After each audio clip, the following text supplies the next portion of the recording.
সকালে আপনার কণ্ঠ কি বলছে আপনার স্বাস্থ্য সম্পর্কে?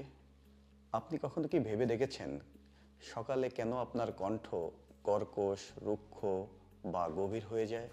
শুধুমাত্র ঘুমের সমস্যার জন্যই আমাদের কণ্ঠের পরিবর্তন হয় না, আরও নানাবিধ কারণে আমাদের কণ্ঠ সকালবেলা পরিবর্তন হতে পারে, যা কিনা বিভিন্ন জিনিস আমাদেরকে ইন্ডিকেট করতে পারে। আসুন আমরা জেনে নিই কী কী কারণে সকালবেলা ঘুম থেকে ওঠার পর আমাদের কণ্ঠের পরিবর্তন হয় এবং এই পরিবর্তনগুলো হলে আমরা কি করলে এই সমস্যা থেকে সমাধান পেতে পারি।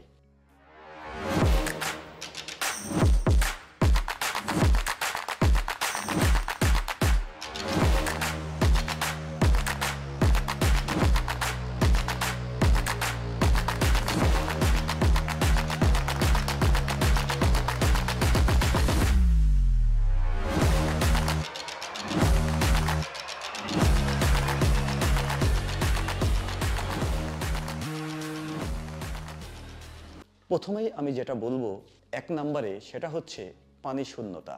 আপনার শরীরে যদি পানি শূন্যতা থাকে অথবা আপনি যদি পানি কম পান করেন অথবা রাত্রে ঘুমানোর আগে যদি কোনো পানি পান করে না ঘুমান, আপনার শরীরে যদি পানি শূন্যতা তৈরি হয়, তাহলে আপনি যখন ঘুমান তখন আপনার কণ্ঠনালী বা ভোকাল কর্ড যেখান থেকে কথা তৈরি হয় এটা শুকিয়ে যেতে পারে।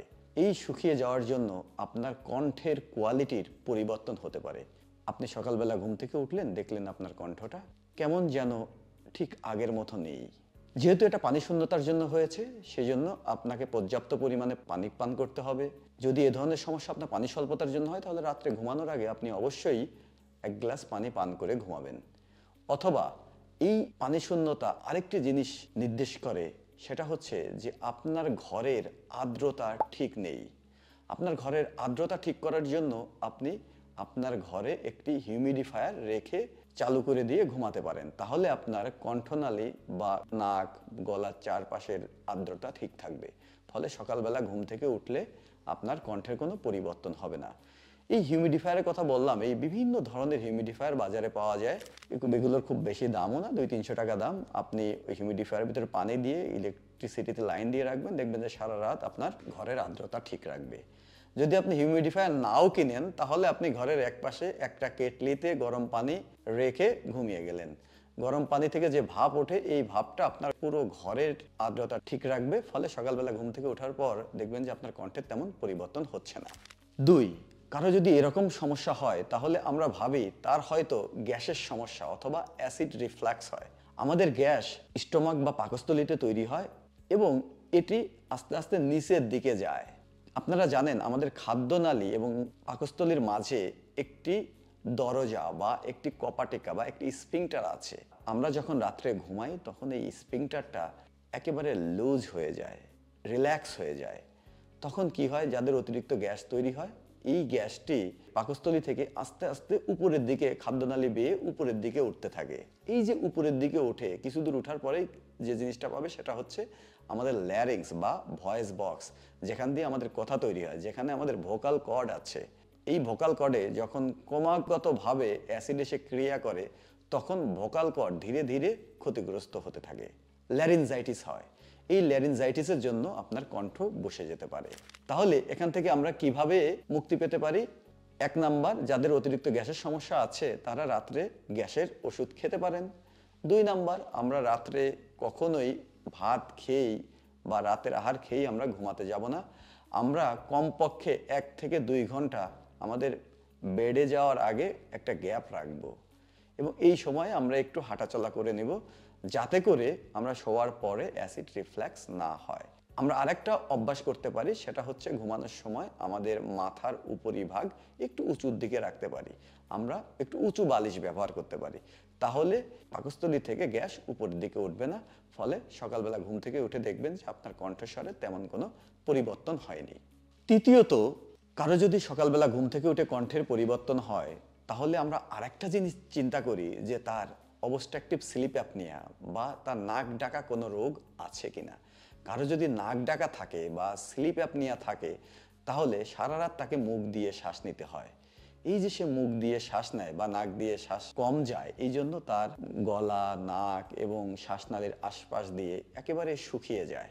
এই শুকিয়ে যাওয়ার জন্য তার শ্বাসনালী ক্ষতিগ্রস্ত হয়, শ্বাসনালী আক্রান্ত হয়, যেখান থেকে কথা তৈরি হয়, ভোকাল কর্ড আক্রান্ত হয়। ফলে তার সকালবেলা ঘুম থেকে ওঠার পর কণ্ঠ বসে যেতে পারে। তাহলে এখান থেকে বাঁচার উপায়, মূলত এই অবস্ট্রাকটিভ স্লিপ অ্যাপনিয়া বা নাক ডাকা রোগ মূলত ওজন বাড়ার জন্য হয়। তো আমরা ওজন কমাইতে হবে। যদি আমরা কারো যদি অবস্ট্রাকটিভ স্লিপ অ্যাপনিয়া থাকে যার জন্য তার সকালবেলা কণ্ঠের পরিবর্তন হচ্ছে, তাহলে তার ওজন কমাইতে হবে। আমি আগেই বলেছি পরিপূর্ণ পানি পান করতে হবে, এবং অবস্ট্রাকটিভ স্লিপ অ্যাপনিয়া থাকলে যে জিনিসটা সবচাইতে গুরুত্বপূর্ণ সেটা এই রোগটা ট্রিটমেন্ট করা খুবই জরুরি। কেননা এখান থেকে নানাবিধ রোগ হতে পারে। আপনার diabetes, pressure, stroke, heart attack, বিভিন্ন ধরনের সমস্যা অবস্ট্রাকটিভ স্লিপ অ্যাপনিয়ার জন্য হতে পারে। সেই জন্য ঘুমের ঘোরে নাক ডাকতে ডাকতে যদি আপনার নিঃশ্বাস প্রশ্বাস বন্ধ হয়ে যায়, তাহলে আপনি অবশ্যই একজন বিশেষজ্ঞ নাক কান গলা ডাক্তারের পরামর্শ নেবেন, এবং নাক কান গলা ডাক্তারের পরামর্শ মতো আপনি ট্রিটমেন্ট গ্রহণ করবেন। অনেক সময় ওষুধের মাধ্যমে বা আপনার জীবনযাত্রা পরিবর্তন করে অবস্ট্রাকটিভ স্লিপ অ্যাপনিয়া ট্রিটমেন্ট করা যায়, আবার অনেক সময় সার্জারির প্রয়োজন হয়।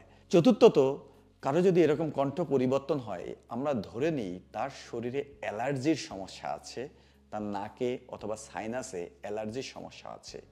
যাদের অ্যালার্জির সমস্যা থাকে ঠিক তাদের ভয়েস বক্স বা কণ্ঠনালীতে এক ধরনের অ্যালার্জিক রিয়াকশন হয়, এক ধরনের প্রদাহ হয়, যার জন্য সে সকালে ঘুম থেকে উঠলে তার কণ্ঠের পরিবর্তন হয়।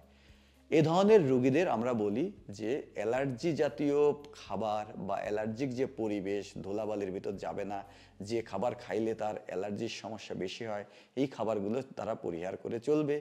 এর বাইরে আমরা তাদের অ্যান্টিহিস্টামিন জাতীয় ওষুধ দিয়ে থাকি, এবং নাকের বিভিন্ন ধরনের অ্যালার্জির স্প্রে পাওয়া যায়, স্টেরয়েড টাইপের স্প্রে। এই স্প্রেগুলো দিই। এই স্প্রেগুলো দিলে নাক দিয়ে স্প্রেটা আপনার শ্বাসনালীতে যায়, শ্বাসনালীর আশেপাশের যে প্রদাহ, এই প্রদাহ বন্ধ হয়ে যায়। ফলে সকালবেলা ঘুম থেকে উঠলে আর এই ধরনের সমস্যা হয় না। নাম্বার 5, কারো যদি সকালে ঘুম থেকে ওঠার পর তার কণ্ঠ পরিবর্তন হয়, তাহলে আমরা ধরে নেই যে সে হয়তো কণ্ঠের অতিরিক্ত ব্যবহার করছে, অথবা সে ধূমপান করছে। দেখবেন যারা রাজনীতিবিদ, যাদের প্রচুর জনসমক্ষে মানুষের সাথে কথা বলতে হয়, অথবা যারা স্ট্রিট ভেন্ডার বা স্ট্রিট হকার, অথবা মাদ্রাসা স্টুডেন্ট, অথবা স্কুলের স্টুডেন্ট, যাদের জোরে জোরে অনেক পড়তে হয়, অথবা যাদের প্রচুর কথা বলতে হয়, তাদের সকালবেলা ঘুম থেকে উঠলে এ ধরনের কণ্ঠের পরিবর্তন হতে পারে। আমরা তাদেরকে পরামর্শ দিই যে আপনারা যদি কখনো এরকম হয়, তাহলে আপনারা কণ্ঠ বিশ্রাম নেবেন, এবং কখনোই একবারে আপনি বক্তৃতা দিতে গিয়ে একবারে অনেক জোরে কথা বলবেন না। প্রথমে ধীরে ধীরে ধীরে ধীরে কথা বলে কণ্ঠটাকে অ্যাডাপ্টেশন করে, কণ্ঠকে অভিযোজিত করে, তারপর আস্তে আস্তে আস্তে আস্তে আপনার কণ্ঠের মাত্রাটা বাড়াবেন।